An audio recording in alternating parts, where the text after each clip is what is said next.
Welcome to the MechDesigner YouTube channel. In this video I want to tell you about the new features we've added in MechDesigner version 14.2. Firstly, we've improved the ability to model slot cams in MechDesigner. So what actually do we mean by a slot cam? These cams typically have a follower output motion that depends on the relative distance between two parts in the mechanism, rather than a machine angle as with a cam rotating with uniform angular velocity. So I'll start a new model and quickly build a slot cam. You should then be able to see how to build one and then how you can generate the manufacturing data to make it.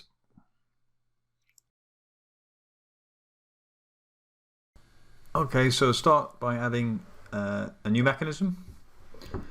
We'll put some geometry onto the ground part, and we'll try and construct a crank slider. So first we'll put in the crank, then the connecting rod. Oh dear, missed a joint, so just put a pin joint between those 2 points, and then add a piston or a slider. Now we need to drive the crank with a motion dimension, and we'll just drive it with a nice linear velocity so that we can get a reciprocating motion in the slider like this. Okay, so now we can add a part that is going to carry the follower of the cam. So again, put some geometry on the slider so that we can attach a rocker to it. We'll just drag it off this way, and again put a motion dimension between the joint and the CAD line on the part. We'll try and do it properly this time.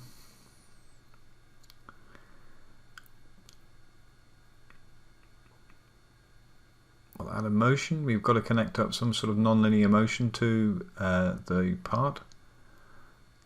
Now we need to take a measurement dimension of the slider.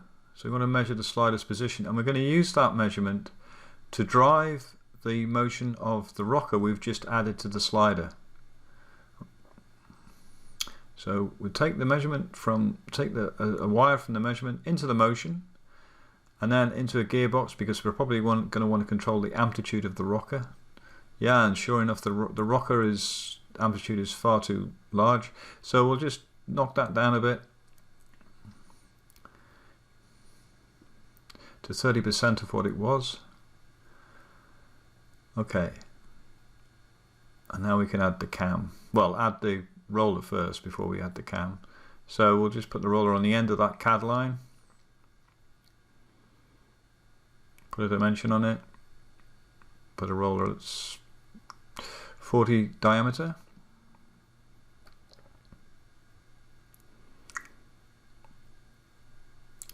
Oh, and then we can now add a profile to that,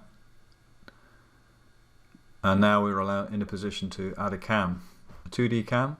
So the cam itself is going to go on the ground, and then that's going to be the roller. And there we go, there we've generated our slot cam. Now what's interesting is that this cam is not driven by a constant velocity angular crank or anything like a camshaft. It's actually driven by or the input to the motion is coming from a motion dimension, and here we can just turn on the end caps so that we can get a proper slot cam. And if we run that, then we can see sure enough it's runs back and forth in a slot.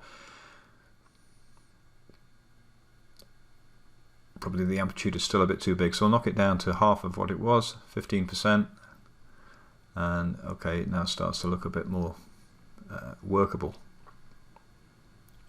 So that shows you in principle how to generate a slot cam using MechDesigner. The important point is to remember that the motion of the output is driven by a motion dimension.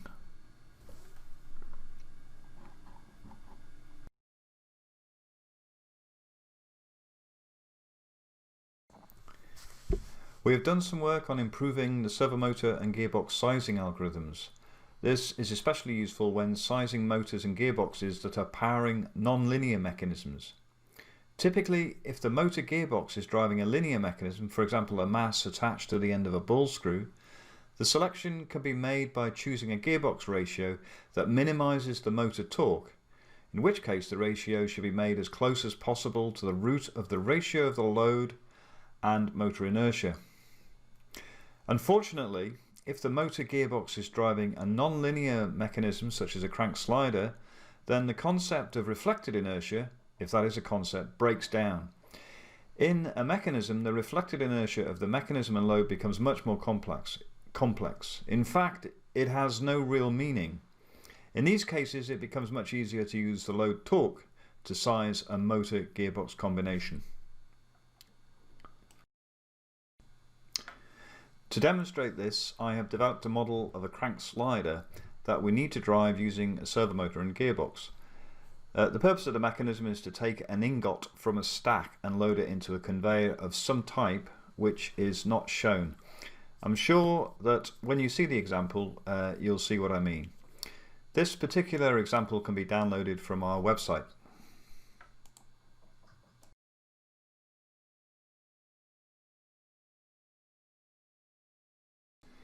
We can see the load torque being driven by and then driving the mechanism and load. The magnitude is shown in the green and red vertical arrows once I've managed to scale them.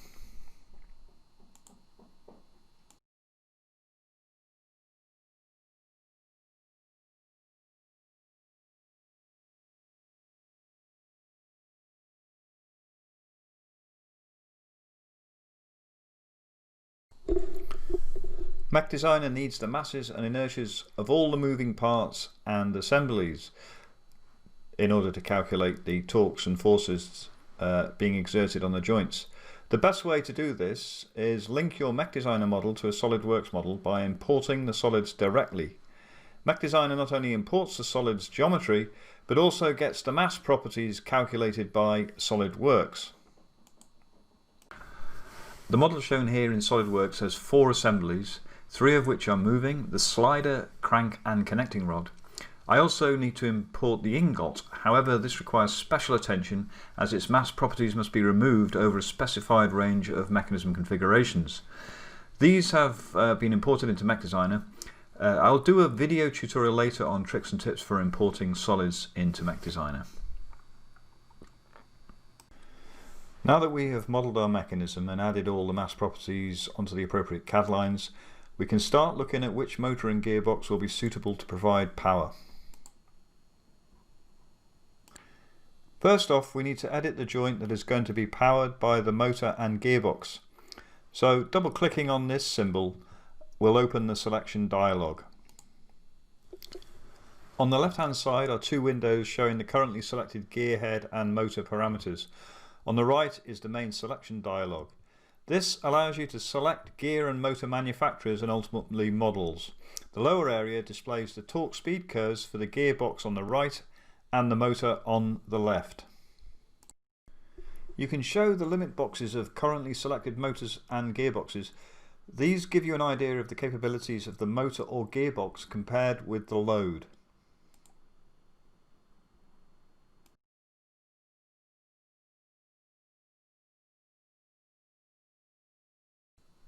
The selection process can be executed either manually or semi-automatically, with some help from MechDesigner to reduce the size of the selection sets. Start by selecting a set of gearboxes that will be suitable. We start with the gearbox because we know the load, and so only a reduced set of gearboxes will be suitable. I will demonstrate first by using the selection filters manually. The filter allows us to reduce the set of suitable gearboxes by noting the average load is 21.5 Newton meters, so we can select a range exceeding this value. We can continue in this fashion with other filters like the maximum torque and the maximum speed to further reduce the set of possible gearboxes.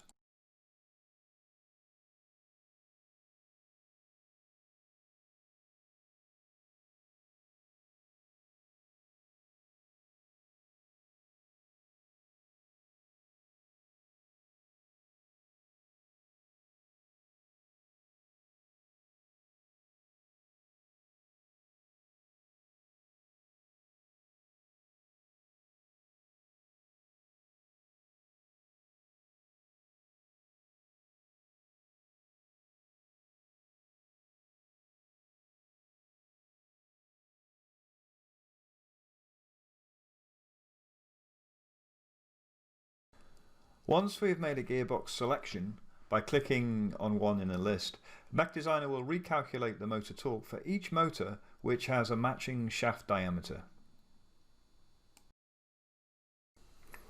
I will choose a different manufacturer, Morgan. MechDesigner will list all the motors with matching shaft diameters, and now we can repeat the process using the motor filters to select a suitable motor based on the motor load figures from the previous motor selection. In this case, I'm going to use the average torque, which is from the previous motor 1.68 Newton meters, and this reduces the selection. And then I'm going to also look at the peak torque, which is 4.8, so choose a range from 5.9 to 6.5, I think.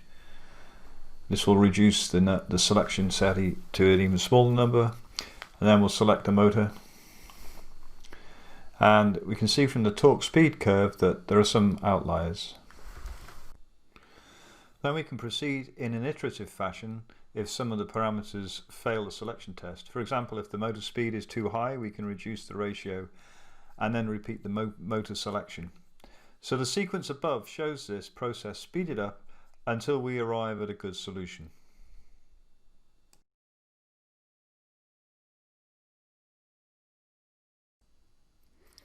The second and faster approach is to use the auto filter.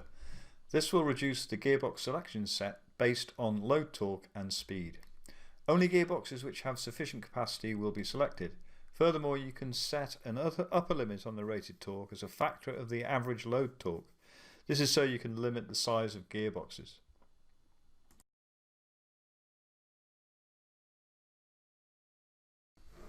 Sometimes products which are transferred from one mechanism to another can be relatively heavy. In fact, so heavy that they can dominate the dynamics of the mechanism.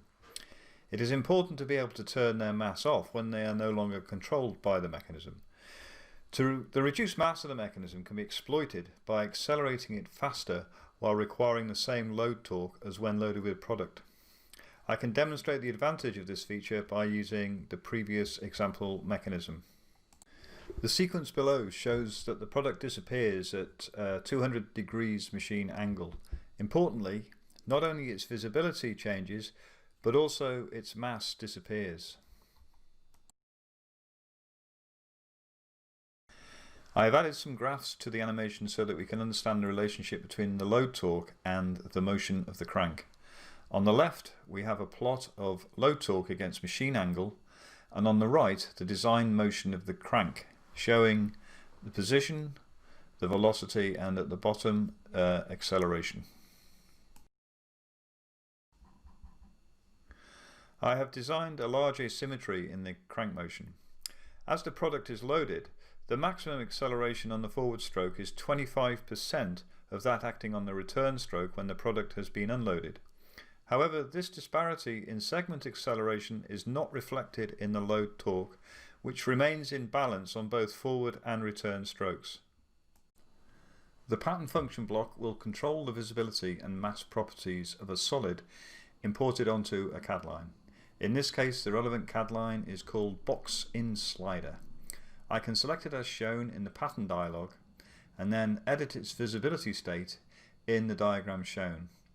In this case, I want it visible from 0 to 240 degrees and hidden for the remainder of the machine cycle.